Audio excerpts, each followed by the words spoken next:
Okay, so right now I'm in 3ds Max, and in this video I'm just going to quickly show you how to apply physics to objects you've created. Now, first thing you're going to want to do is make sure that you have this toolbar right here. If you don't see that anywhere on your screen, you can unhide it by going up here to Customize, Show UI, Show Floating Toolbars. Now just click on that. Alright, once you click on that, this toolbar should be in there somewhere. So just find that and put it off to the side, and just close all the other ones.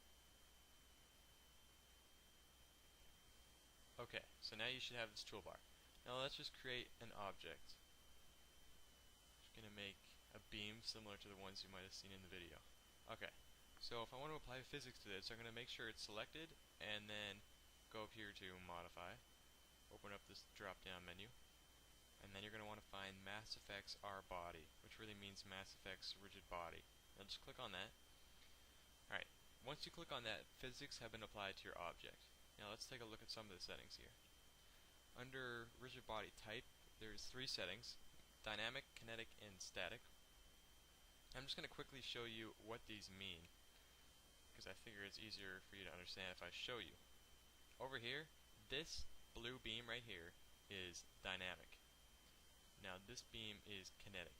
Now this beam will interact with other objects, but it will tumble over and be affected by them. This beam will affect other objects, but the other objects won't affect it at all. So now let's just click play here, and I'm just going to show you what happens. See, the kinetic object doesn't move, but the dynamic one is just floating in space, it looks like right now. Alright, let's go back to our beam over here. Okay, so this one I'm just going to leave dynamic, and down here, use gravity should be selected, collide with rigid bodies, that should be selected. Now, sleep mode, if you're making a big structure with many copies of a single block, you're going to want to make sure it's in sleep mode. And that just means that your structure won't start vibrating or shaking or falling over before something happens to it, like your crane hits it or your rockets hit it. That way it will be able to maintain its shape until the objects collide with it. But I won't need that right now, because we're just using this one beam. And under physical material, you can change the density, the mass, all the frictions, and the bounciness. I'm just gonna go and hit steel. Okay, now up here in this toolbar, you can play your simulation by clicking right here. And if you see your objects falling like this, that means there is no ground plane for the objects to stand on.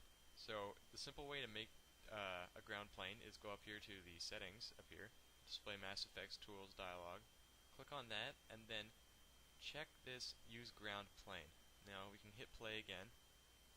Now it's sitting on top of the plane.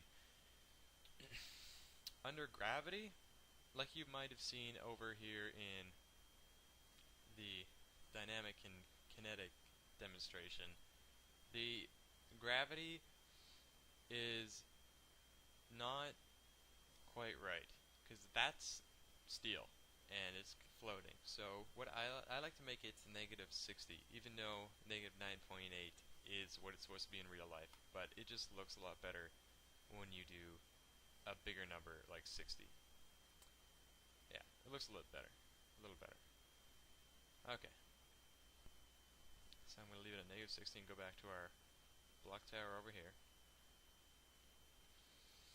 And nothing's really happening to this object right now because it's just standing there and we can't really tell that physics have been applied to it, so I'm just going to move it around a bit.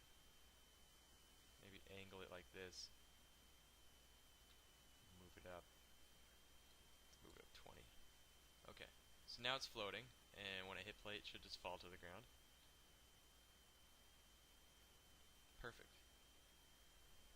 Now, if you want to play this in the time slider, like if you click play down here, nothing happens. It just kind of sits there. And that's because you haven't baked this object yet. Now, you're going to need to bake the objects in order to render it out, because it's rendering whatever's happening on this time slider. So, if you want to bake the objects, you can go up to the settings again, and go to right here under Tools, see the simulation baking. Now you can hit bake selected or anything, but I'm just going to hit bake all, because I don't have many objects. Now, depending on how many objects you have, the longer it's going to be if you have a huge tower. I just have a couple blocks, so it didn't take very long. Alright, exit out of that. Now if I hit play down here, it works, and now you can pretty much render it out. Alright, thanks for watching.